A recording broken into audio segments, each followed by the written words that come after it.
Well, a few years ago, the left-wing London Guardian newspaper called Sweden the most successful society the world has ever known. Ooh, that does sound like hyperbole. Certainly today it does. Sweden is being rocked by an influence you would never expect: the growth of radical Islam. Dale Hurd has this amazing story. Sweden's third-largest city, Malmö, sits just across the water from Copenhagen, Denmark. To visitors, Malmö seems quiet, nice, maybe a little boring. In other words, quintessentially Swedish. But under the surface, Malmö has serious problems.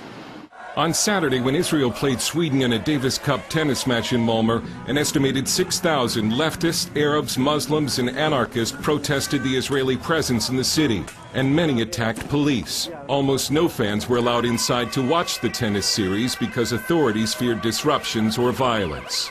Massive immigration has made Malmö today 1/4 Muslim and stands to transform it into a Muslim-majority city within just a few decades.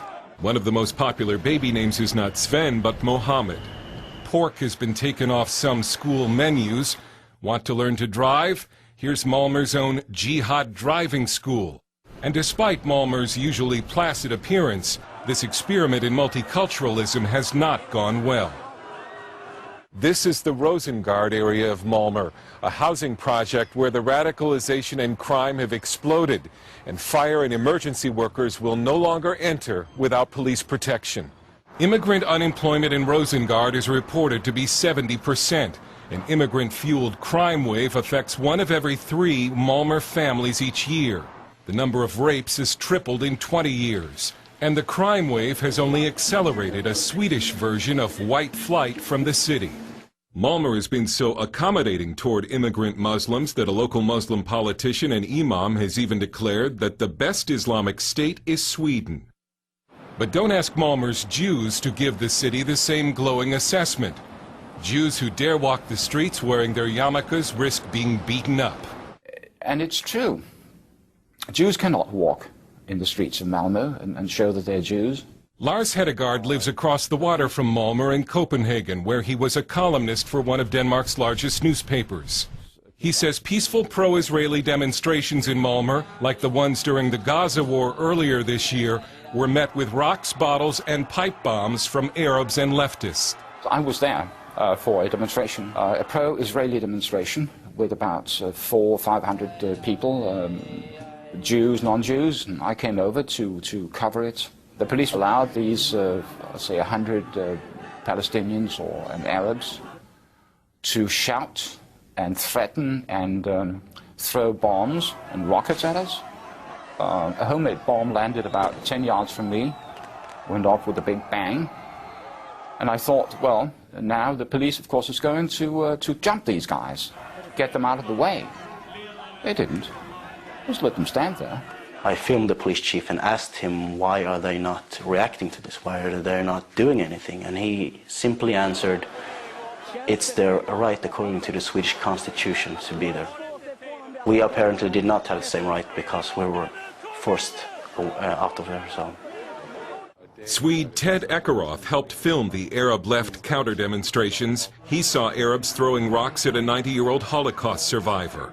Hopefully you can show some of the clips from our manifestation for Israel, which is always peaceful and always with a message of peace. And theirs is always the quite opposite: death, hate, and killing of Jews. And like all over the Western world, Arab and Muslim immigrants, along with some leftists and anarchists, have formed a political alliance against Israel and Jews. They demonstrate together, and in Sweden they vote together. Muslims and Arabs are a core constituency of the left. CBN News was unable to get a response from Malmö's mayor, Ilmar Reepalu, but he told a Swedish publication he does not think anti-Semitism is greater in Malmö than in other Swedish cities, and said that harassment of Jews is, quote, not good. CBN News asked a number of Malmö Jewish leaders to appear on camera to discuss anti-Semitism. They all declined, with one saying it would only make the situation worse. Dale Hurd, CBN News in Malmö, Sweden.